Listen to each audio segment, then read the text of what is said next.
नमस्कार आपण मानकु आमर ए एसएनएस ट्रेल चैनल रे बहुत बहुत स्वागत।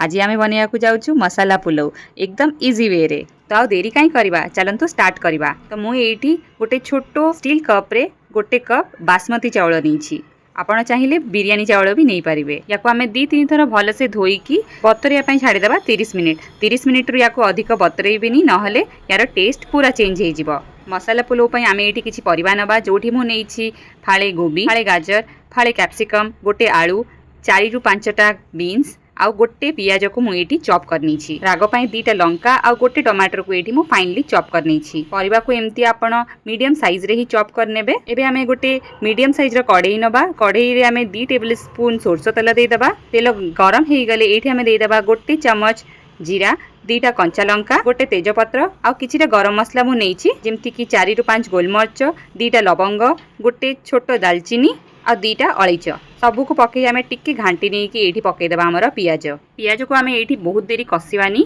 बस 2-3 मिनिट ही आम या चलैकी आम ये देदेबा आमर अदा रसुण पेस्ट। अदा रसुण कंचा स्मेल पड़ेला परे आम ये किछिटा मसला देबा। ये आम देदेबा 1/4 टीस्पून हलदी गुंड हाफ टीस्पून आम ये देदेबा कश्मीरी रेड चिल्ली अध चामच देदेबा आम ये धनिया पाउडर आ अध चामच आम ये देदेबा जीरा पाउडर। ये मो 1/4 टीस्पून रे टिके बेसी गरम मसला नहीं आपड़ चाहिए बिरियानी मसला भी पकई पारे।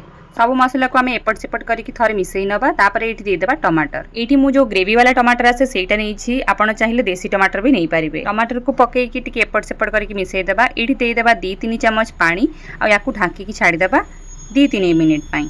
2-3 मिनिट मरे आमर जो परिबा गुड़ा आग सिझा कथा से परिबा गुड़ा आम आग देदेबा जमीक कि आलू गाजर बीन्स एगुड़ा सिझापी टिके टाइम लगे आ कोबी आ कैप्सिकम सेटा एकदम ही सिझी आम पर दबा। एबे परिबा को देकी आम ये लुण मिसई दबा। मुझे चाउल आ परिबा 2टा लुण एकाथर पकई दउछि आपण चाहिए टेस्ट करके पछरे भी पकई पारे। ये आम अध कप पानी आउ दे दबा आ या ढांकी छाड़ीदेबा सिझापी। आम ये सबू परिबा गुड़ा को बस 60 ରୁ 70% ही सिझेबार अच्छी। बस 3 ରୁ 4 मिनिट पर आम ये गोभी आ शिमला लंका 2टा को मिसईकी भलसे मसला सहित मिसई नवा आ या आउ थे ढांकी छाड़ीदेबा टिके सिझापी बस 2 ରୁ 3 मिनिट। गोभी आ शिमला लंका जो थाए एरा एकदम ही सिझी जाए तो या आम बहुत डेरी एमती ढांकी सिझेबानी। आपन देखंतु एठी सबू परिबा गुड़ा गोटा गोटा देखा जाउछि। एठी मो द्वारा गोटे भूल हो गला मु शूट करी चावल पकेला बेले किंतु सेटा केमती कौन डिलीट हो गला मु जानि पारलिनी। तो मु एई स्टील कप रे ही गोटे कप चावल नहीं जोटा मु एई जो परिबा सिझी गला परे मु पकई देली आ तापरे एई कप रे ही मेजरमेंट करिकी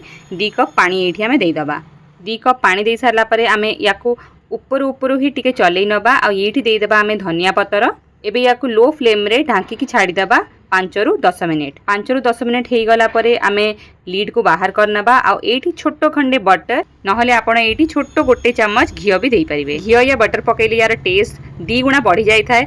बटर पकेकी याकू आउ 5 मिनिट ढांकी दबा आमे। तापरे एठी मु काजू टिके रोस्ट करके पकई देइथिली आपण चाहिए पकई पारिबे नहले स्किप भी करि पारिबे। एठी आमे फ्लेम को ऑफ कर देइछु। आपण देखंतु परिबा गुडा केमती गोटा गोटा देखा जाउछि आ चावल भी हमर केमती गोटा गोटा अछि। याकू आपण रायता सहित सर्व करंतु बहुत ही टेस्टी लगे।